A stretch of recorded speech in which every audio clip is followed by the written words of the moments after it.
Oke, kita mulai lagi ya teman-teman semuanya belajar pengadaan barang jasa bersama Heli.net. Pada sesi kali ini kita akan coba membahas ataupun melihat petunjuk-petunjuk ataupun tips-tips apa yang bisa kita pakai dalam buku kerja studi kasus untuk PPK tipe C ya. Ini versi terbaru di 2024. Ini yang terkait sosialisasi ataupun penyuluhan pencegahan stunting bagi ibu hamil. Kalau yang sebelumnya kan kalau nggak salah kegiatannya buat sosialisasi keuangan kalau nggak salah. Nah sekarang ini yang versi terbaru lebih komprehensif, lebih nyambung ya dari perencanaan, persiapan sampai pelaksanaan. Ini kegiatannya adalah penyuluhan pencegahan stunting. Oke, nanti kita lihat benang merah, kuning, benang hijaunya ya ataupun alur kasusnya bagaimana ya. Ada paket apa saja swakelola atau penyedia ya. Terus ada data-data apa saja yang akan kita gunakan untuk penyusunan spek, HPS, kontrak ataupun untuk data swakelola. Kita lihat ya. Mudah-mudahan bisa bermanfaat nanti untuk melaksanakan ataupun menyelesaikan lampiran-lampirannya ya. Ada 12 lampirannya. Oke, sebelum kita mulai, mohon jangan lupa untuk like ya, dan kalau pengunjung baru silahkan untuk subscribe terlebih dahulu channel Belajar Pengadaan. Oke, kita mulai ya. Nah, pertama ini standar kompetensi seperti biasa ada 3 ya, perencanaan, kontrak, dan swakelola ya. Kalau pemilihan penyedia itu untuk Pokja ya atau Pokmil ya. Jadi ini hanya perencanaan, kontrak, dan swakelola. Kalau SCM itu untuk dasar. Jadi ini ada 3 standar kompetensi perencanaan, kompetensi mengelola kontrak, dan mengelola pengadaan secara swakelola untuk level 2. Oke.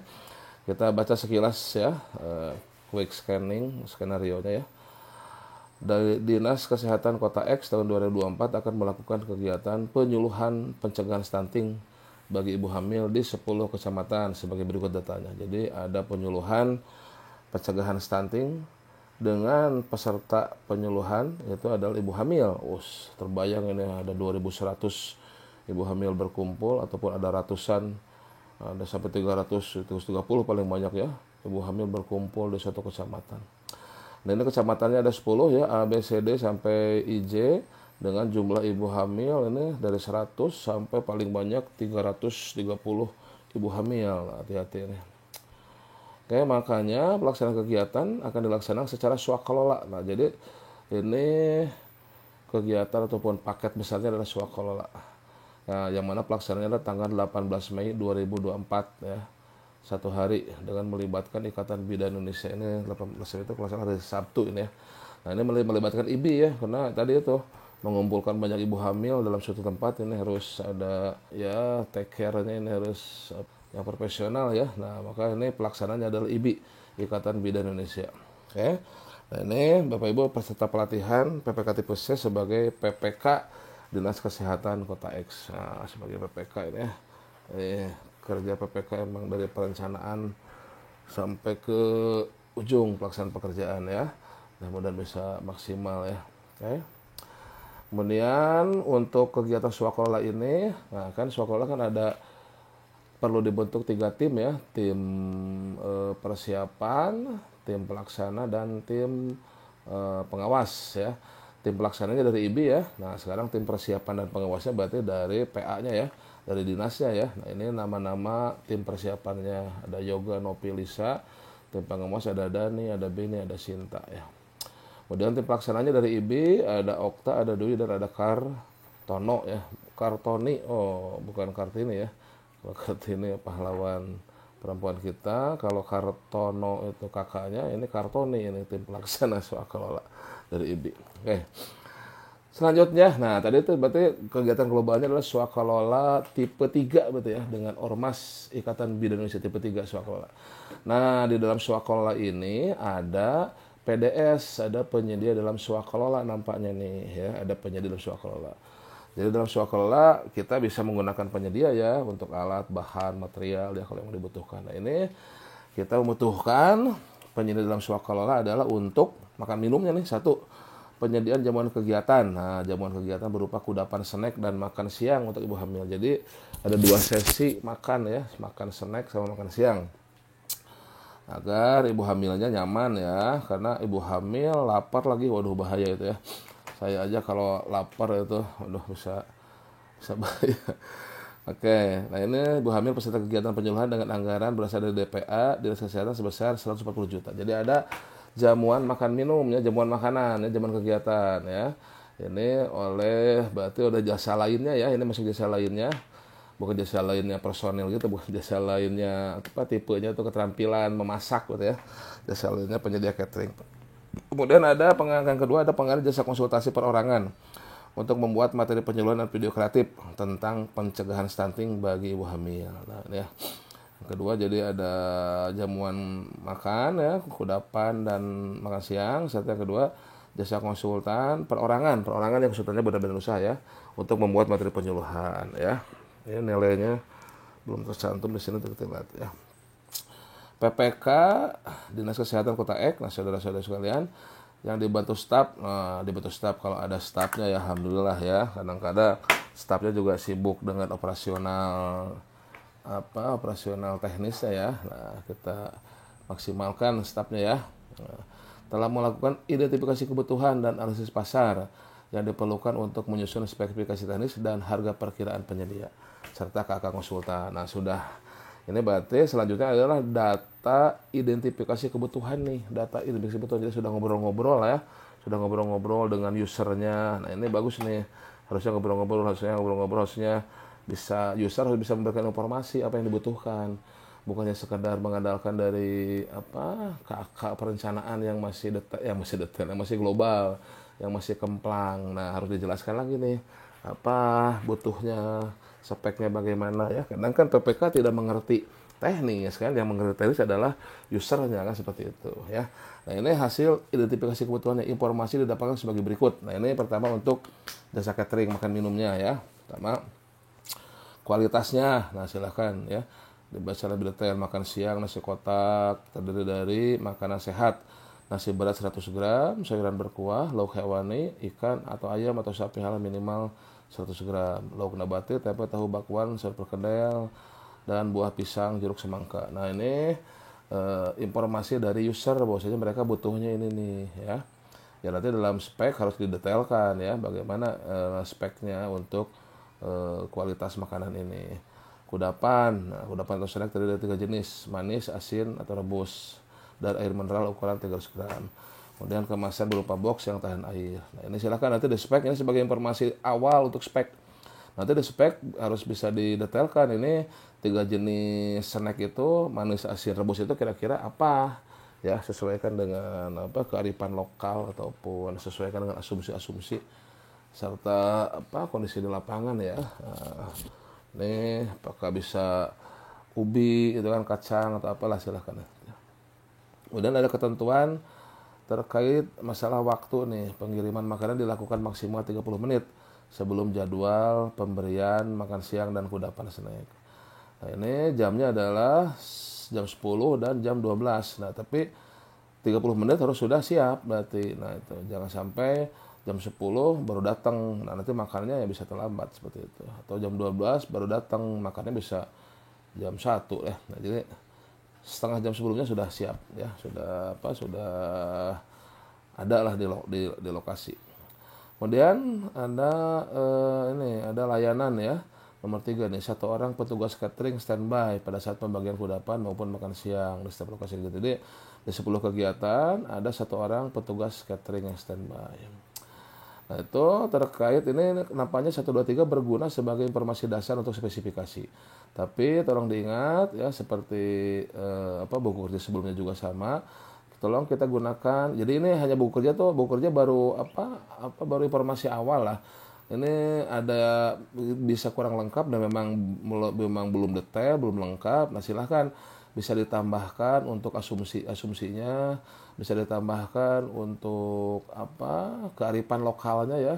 Kearifan lokal misalkan makanan di daerah kami misalkan ada berbahan dasar talas ataupun ada berbahan dasar pisang ya banyak. Nah, silahkan itu disesuaikan asumsinya. serta sesuaikan juga apa ya imajinasinya lah, silakan lah imajinasinya disempurnakan studi kasus ini ya. Jadi asumsinya, kemudian kearifan lokalnya dan imajinasinya bisa ditambahkan di sini agar membuat buku informasi ini lebih detail, lebih sempurna, lebih smooth ya. Seperti itu ya, silakan. Itu. Nah, ini yang 1 2 3 itu sebagai informasi dasar untuk spek. Nah, selanjutnya nomor 4, 5 dan seterusnya ini adalah untuk menentukan harga perkiraan ataupun harga perkiraan sendiri ya. Nah, ini ada informasi harga satuan 2024 dari SK Gubernur. Nah, nasi kotak 50.000, kudapan 25.000.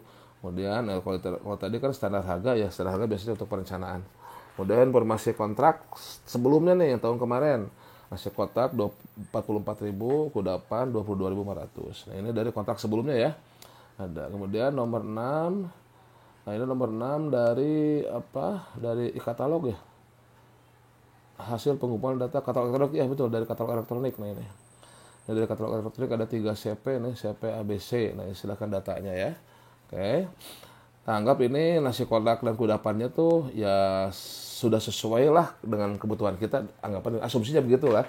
Asumsi sederhananya sudah sesuai, tinggal harganya ini nih beda-beda ya. Asumsinya sudah sesuai nih ya. ABC itu nasi kotak dan kudapan itu sama isinya dengan kita butuhkan. Oke. Kemudian yang ketiga dari pasar setempat ini ya, dari pelaku usaha catering di kota X ya, setempat lah itu ya. Ada CPD, CPE ya, 45 dan 20.000, 40 dan 20.000. Oke.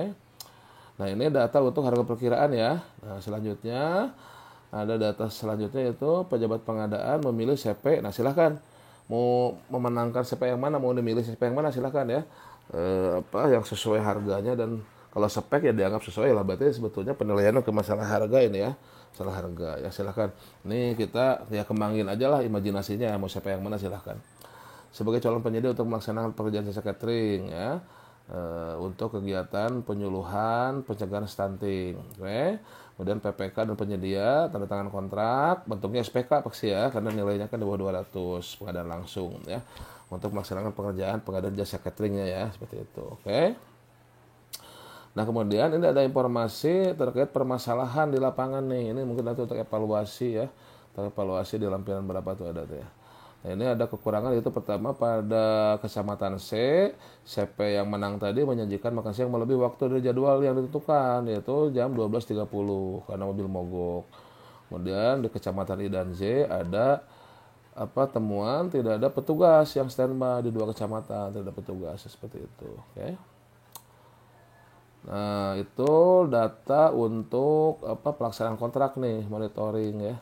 Nah, kemudian selanjutnya bagian B ini ada pengadaan jasa konsultan perorangan. Nah, tadi kan ada 2 penyedia ya, satu lagi konsultan perorangan nih. Nah, ini ininya data dasarnya nih ataupun informasi awalnya. Pertama, hasil pekerjaan konsultan perorangan digunakan sebagai bahan penyuluhan. Jadi tanggal 18 itu menggunakan bahan penyuluhan ini ya. Pada minggu kedua ya 18 Mei itu ya. Tuh. Outputnya yaitu penyusunan modul penyusunan pencegahan stunting meliputi, nah ini isi ini ya, isi modulnya nih. Pemberian ASI eksklusif hingga 6 bulan, memantau perkembangan anak, membawa posyandu, konsumsi rutin tablet tambahan darah, kemudian memberikan makanan apa nih, makanan tambahan atau pengganti ASI apa nih, yang bergizi dan kaya protein hewani untuk bayi yang berusia 6 tahun ya, MPASI ya tuh. Kemudian anggaran ya 30 juta nih untuk konsultan ini. Kemudian kualifikasi penyedianya konsultan perorangan adalah minimal S1 ahli gizi dan pengalaman sejenis sebanyak 2 kali. Mau ditambahkan silahkan ya, makanya gunakan asumsi kearifan lokal dan imajinasinya ya. Nah, itu informasi awalnya ya, informasi awalnya. Nah, ini yang harus dibuat nih, ada 12 lampiran nih. KK swakelola, KK jasa konsultan, formulir identifikasi kebutuhan, formulir spek teknis jasa catering, harga perkiraan sendiri, SPK, SPMK, BAST, evaluasi kinerja, dan 10, 11, 12 itu terkait swakelola, persiapan, kontrak, dan pelaksanaan. Nah, kok banyak ya, gampang, tenang aja ya, nggak usah takut lihat banyaknya, gampang kok ya. Nah, tugasnya berdasarkan skenario data tadi di atas, maka sebagai DPPK membuat, nah ini pertama terkait perencanaan, membuat lampiran 3 formulir identifikasi kebutuhan ya. Nah, ini formulir 3 ya, lampiran 3 ya, identifikasi kebutuhan. Ini karena perencanaan ya. Kemudian lampiran 4 spek teknis ya untuk jamuan rapat ya. Ini identifikasi kebutuhan untuk pengadaan jasa catering. Oh, berarti ini identifikasi kebutuhannya untuk catering ya. Catering. Lampiran 4 spek teknis catering juga ya. Kemudian lampiran 5 ini yang C, ini HPS catering ya. Kemudian baru terakhir adalah KAK untuk jasa konsultan modul ya. Berarti ini yang kompetensi perencanaan ini sebagian besar catering ya, identifikasi kebutuhan, spesifikasi dan HPS itu catering. Kemudian yang konsultan perorangan itu hanya KAK-nya saja ya, tidak perlu dibuat HPS-nya ya. Oke. Kemudian untuk mengelola kontrak, nah ini ada SPK, SPK, SPMK, BAST dan evaluasi kinerja jasa catering. Itu lampiran 6, 7, 8, 9. Kemudian untuk swakelolanya, nah ini pertama ada KAK swakelola ya. Jadi spek swakelolanya ya. Nah, swakelolanya berarti kegiatan stunting tadi. Kemudian persiapan swakelola, kontrak pelaksanaan dan pelaksanaan swakelola. Nah, ini tugas Bapak sekalian untuk membuat buku kerja. Nanti akan dibahas satu persatu ya dalam video terpisah ya. Nah, sekarang ini secara umumnya dulu ya, seperti itu. Nah, sekarang kita lihat ya. Nah, ini kita lihat satu persatu lah tips-tipsnya ya. Nah, pertama ini melakukan perencanaan ya, yaitu identifikasi kebutuhan, lampiran 3, lampiran 4 spek, lampiran 5 HPS ya, lampiran 5 HPS dan KAK konsultan perorangan. Nah, kita lihat.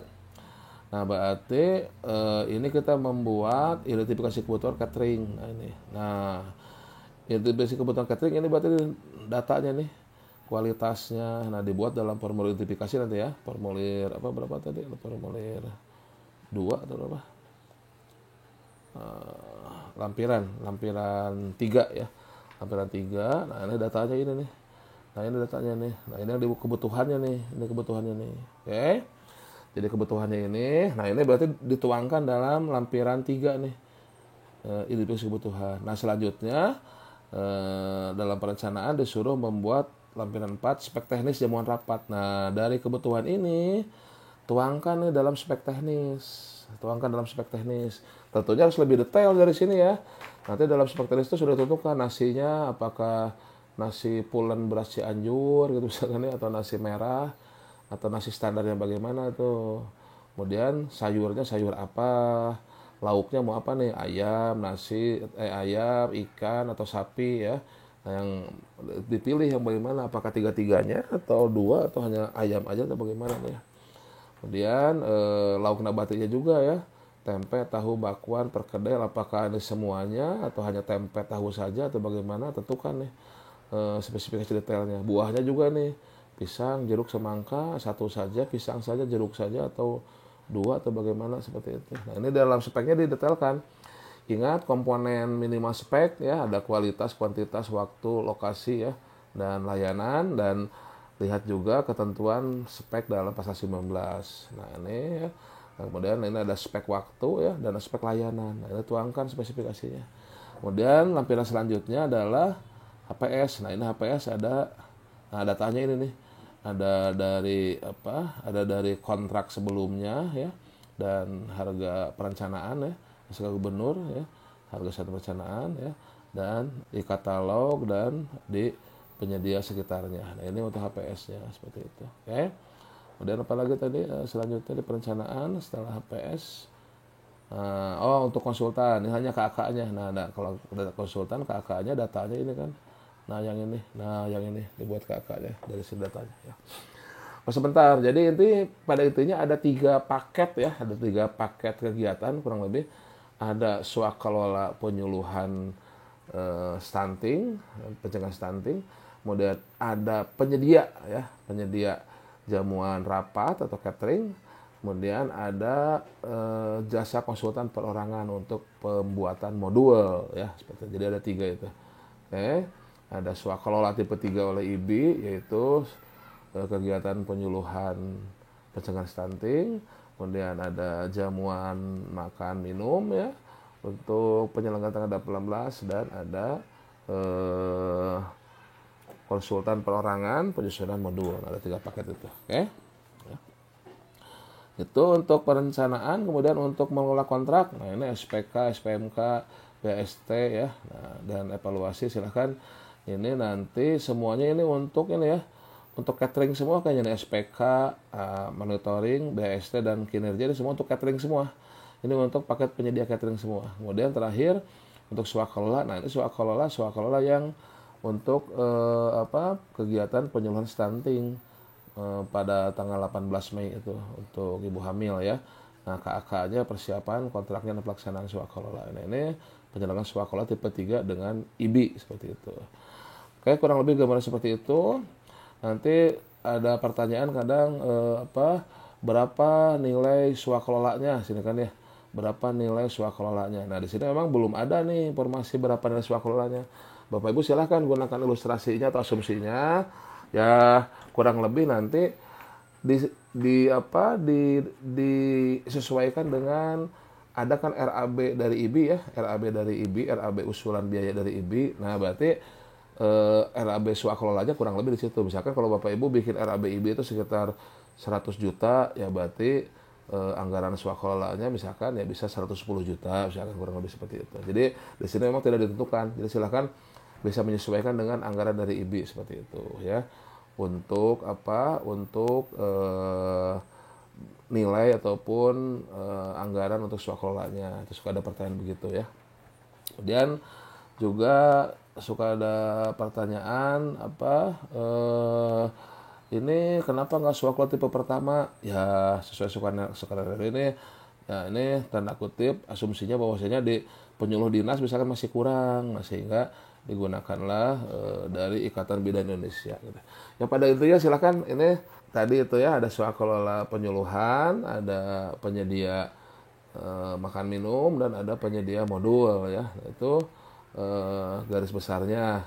Nah, dengan skenario seperti ini, nah silahkan dikembangkan. Kalau ada asumsi tambahan, ada kearifan lokal, silahkan dikembangkan. Nanti per lampiran ya kita bahas satu persatu. Nah, bagaimana asumsi kita bisa tambahkan, bagaimana kearifan lokal bisa kita tambahkan, ataupun tambahan-tambahan terkait dengan misalkan dalam aturan ya, ada aturan masalah ramah lingkungan, ya kita bisa berasumsi bahwasannya oh ini sudah ada perda ataupun terkait ramah lingkungan nih, bisa kita tambahkan misalkan jangan menggunakan plastik ya dalam air mineralnya dan sebagainya. Gitu ya, silahkan ditambahkan asumsinya, tambahkan imajinasinya serta kearifan lokalnya silahkan. Jadi apabila ada yang kurang, apa yang perlu ditambah, silahkan bisa fleksibel ditambahkan seperti itu. Oke, sementara cukup dulu deh ya. Untuk pembahasan masing-masing video ataupun masing-masing lampiran akan dibahas pada video terpisah. Silahkan apabila ada tanyakan bisa di komentar ya untuk penyempurnaan dari video ini. Demikian, terima kasih.